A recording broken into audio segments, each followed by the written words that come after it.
house, opening a restaurant, growing older, gaining wisdom, and most of all, vacation. Vacation. Last but most importantly, I promise to love and cherish you.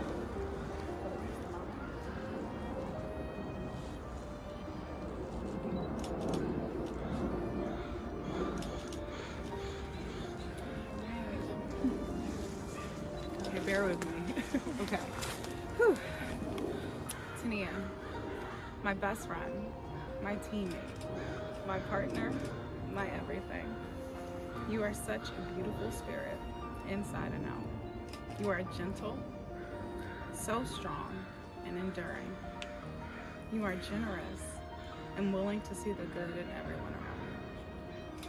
I love how genuine and loving you are. I knew I was falling in love with you when I completely let my guard down and trusted you before I even had time to put up my defenses in the first place.